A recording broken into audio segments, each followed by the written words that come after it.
We are getting a little spicy on the podcast today because I'm going to start us off with a little confession. And this confession is that I was not born a naturally brave and confident person, especially when it comes to change.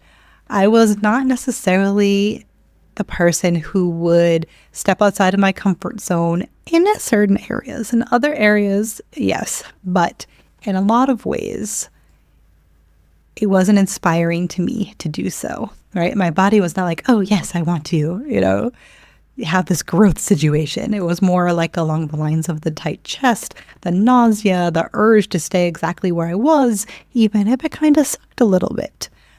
And that reaction, this kind of physical no reaction, is the thing that I want to talk about today, because there is this paradox that I see so often in business. I've lived through it myself as well. And that is that we tend to stay in situations that make us miserable because they are familiar.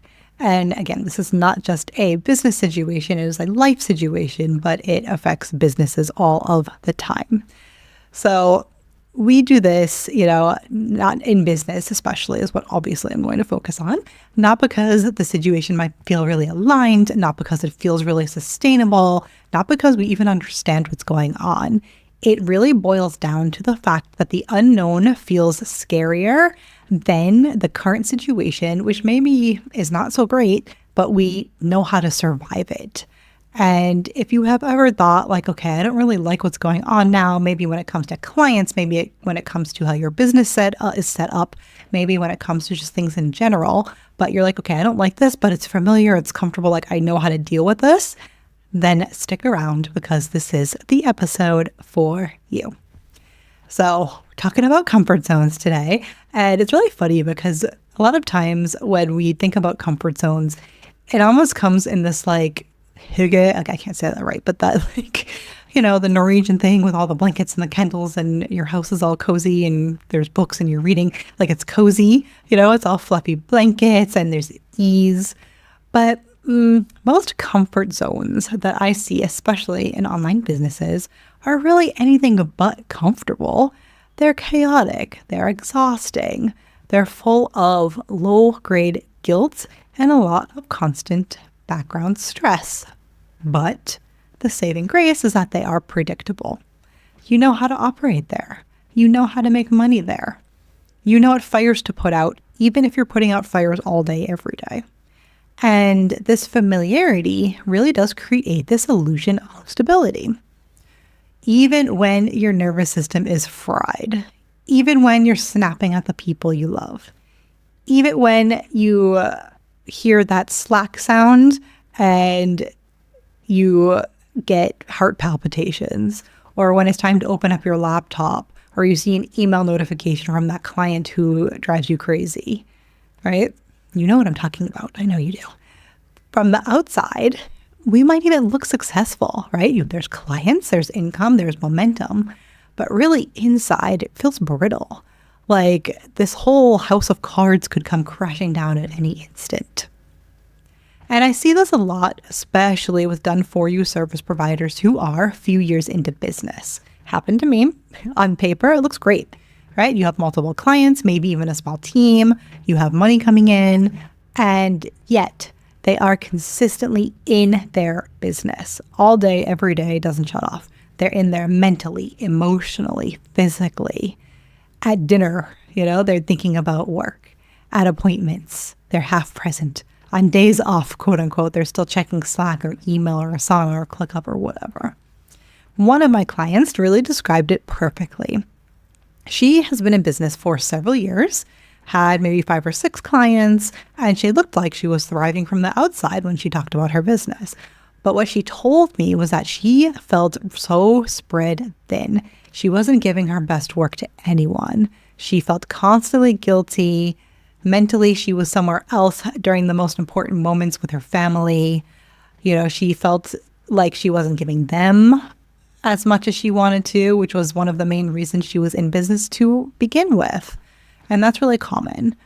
And it doesn't come from nowhere, right? There's a hint of guilt that creeps in. It's this guilt of I'm not doing my best work. This guilt of, things are slipping. I should be more organized. I should be handling this better by now. And the thing about this is that it's really difficult realizing that you built a business to get away from this feeling, only to recreate it in a different form through your business. And that's a really confronting moment for a lot of business owners, not just service providers, but everybody, right? When it's not just about the systems or the pricing or the boundaries anymore. Now it's more personal. Now it's about identity. And this change can really feel physically terrifying. And I want to normalize that. So I want to normalize the fact that if the idea of changing your business model or changing how you run your business or just changing kind of key elements that are not working deep down, but if changing them or the thought of changing them really makes you feel sick to your stomach, it's not wrong, right? That's not a wrong feeling. It's literally your nervous system doing exactly what it was designed to do. Because what happens with your nervous system is that it prioritizes known outcomes over better ones. Why? Because the better outcomes are unknown, they're unfamiliar, and basically your nervous system thinks you're going to die. So it would rather that you stay in a situation that's stressful but predictable than move towards something that might be better but is unfamiliar. And this happens especially when you have responsibilities, especially if you've been the quote unquote reliable one, especially if people depend on your income. Another one of my clients put it this way. She had said to me, I was never one to step out of my comfort zone because it's terrifying. I have people that depend on me. I need steady income. I can't just make big changes. And yet she was already making herself miserable staying exactly where she was. And so this created a conflict for her. All right. So now when you're in this state, your brain says things like, it's not the right time. Once things calm down, I just need to get through this season. But that is exactly where the paradox lies, because often when this happens, we're already in a season of instability. The hours are long, the pressure's constant, the margin's non-existent. That's a race, that's an endurance, because at some point, this is where burnout is going to happen and things are going to fall apart eventually, right? Because endurance is not the same thing as sustainability. You can't run that type of business forever. And then it's here where the deeper mindset work comes in. Because, the change itself, we're not just afraid of that, right? We're also loyal to old definitions of work. Definitions that we didn't consciously choose. It's things that have been passed down to us generationally or in society. Things like work should be hard. You should be busy if you're doing things right. If you're not exhausted, you're probably slacking. Or more effort equals more worth. Even when you get out of the corporate rat race, it's not like those beliefs just magically disappear, right? They just put on cuter outfits. They show up as glorified hustle on Instagram, as income screenshots without context, as people disappearing for months and then reappearing and telling people, oh, I was really burnt out in that time afterwards. And now I've rebranded, right? And then when you're around long enough and you've seen this long enough, then you start to realize, or at least I did, that just because something makes money doesn't mean it's one, right for you, or two, sustainable. Just because something is normalized doesn't mean it's healthy. It doesn't mean it's the right thing for you. What a lot of people actually want and desire, it's not less ambition. It's a business that doesn't consume their entire nervous system and life. They obviously want to enjoy life while building something meaningful. And that requires unlearning just as much as it requires optimizing.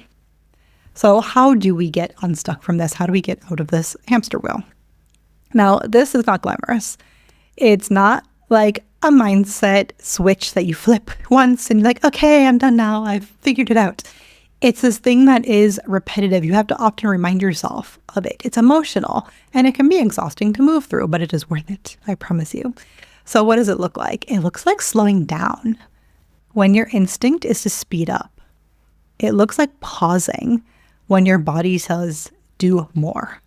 It looks like letting yourself feel the anxiety instead of just ignoring it, pushing it back. and, continuing on or immediately trying to fix something. One of my clients told me that she started giving herself a daily reminder that nothing in my business is an emergency. Nothing I'm doing is life or death. And I will tell you, as a former nurse, this is true. And I am grateful for that experience as in nursing for a number of things. But one of them is that I know what a true emergency is. And I promise you that nothing that happens in the online space is a true emergency at all. So just take a breath, right? And then so when she was telling me this, she also told me that at first her body didn't believe it, right? Of course. But she kept saying it. And she kept on doing things like taking walks when her anxiety would build up. She kept choosing to slow down even when it felt counterintuitive. And over time, then she started feeling that relief. So this looks like for you, reminding yourself, sometimes daily if you need to, that urgency is a habit, it's not a fact. And yes, there can be tears. There can be grief for that version of you that powered through for so long. There can be frustration that this is not a one and done process. But there's also a relief, because once you stop forcing yourself to fit into this model that isn't right for you, then space starts opening up and it's magical. Because in that space, you find clarity, you find intuition, you find inspiration. And it's really cool to see that and to be a part of that journey for my clients. So what happens on the other side, right? So when you stop clinging to what is familiar and what's comfortable, then things get quieter, things get less chaotic and more intentional. Now, nothing is perfect. You're not like in some like post-yoga high, but it's more grounded, right? They stop trying to micromanage every hour and start paying attention to where their energy actually goes. And then days are built more intentionally. Things are not forced, right? And my favorite part here is that now ideas start to land, like creativity comes back, right? Because now you're not pushing. Now you have room. Now you can hear yourself think, which is really cool. And so this client had been stuck on her business positioning for a long time, right? Before we started working together. She knew that something was a little bit off, but she couldn't name it. And once we actually cleared space on her calendar, worked through her mindset pieces, the answer just appeared. It came to her. And this happens so much. I know you've had instances yourself where you've been on vacation or you've been in the shower and that's when your ideas come to you. And that's not by accident. That's by design. So in her case, she got a new business name that felt so aligned. And for the first time after years of feeling like she was forcing it, the clarity showed up. She found this new business trajectory that she was so excited about, and she felt like she finally had room to breathe. And that's when her business started to feel like hers again. And that's what will happen to you also. So not this business that you're just managing that's eating you up, but something that you're choosing, something that you're actually guiding. And it's amazing. So what this looks like, so in my one-on-one coaching and expansion, this is the main thing that we do in the first part of working together. So yes, we build your offer suite, your core offer, your trust building offer.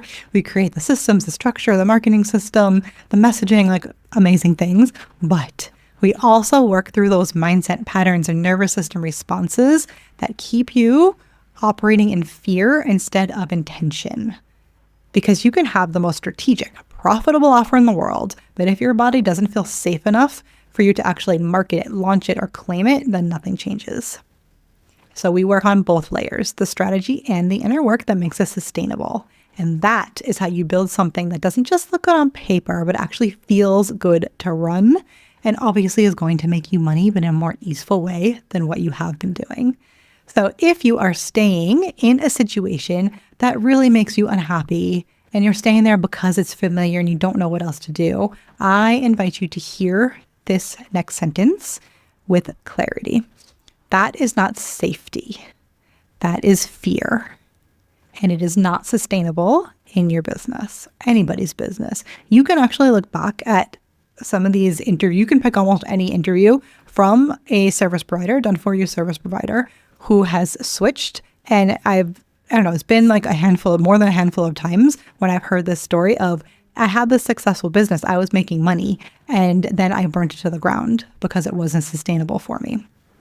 And this is a common trajectory that I see, because real stability comes from building something that can support you long term, not just financially, but yes, financially, emotionally, and energetically. And that kind of stability does not come from staying in this hamster wheel that you are on now. It comes from designing a business that works with your nervous system and not against it. So if you're listening to this and realizing that you might be in your own version of this comfort zone paradox, where you know something needs to change, but you don't know what or where to start, I am so excited that I am offering a limited number of free business audits each month. And so these are 45-minute calls where we're looking at what's happening in your business right now and identifying what we can do to optimize some really immediate things that can be done to bring you some relief. So then you start to operate from a place of intention. And this is not a hard pitch sales call. It's a genuine audit of your business structure. And you're going to walk away with clarity on what needs to shift. So there's going to be a link for that in the show notes. And if during that conversation it makes sense to explore working together in any capacity, we can chat about that. But again, you hear this, please. As a closing statement, you don't need to push harder. You need space, support, and permission to choose a different path that's more aligned with you. And that is 100% available to you. So with that, that is what I have for you today, and I will see you guys in the next episode.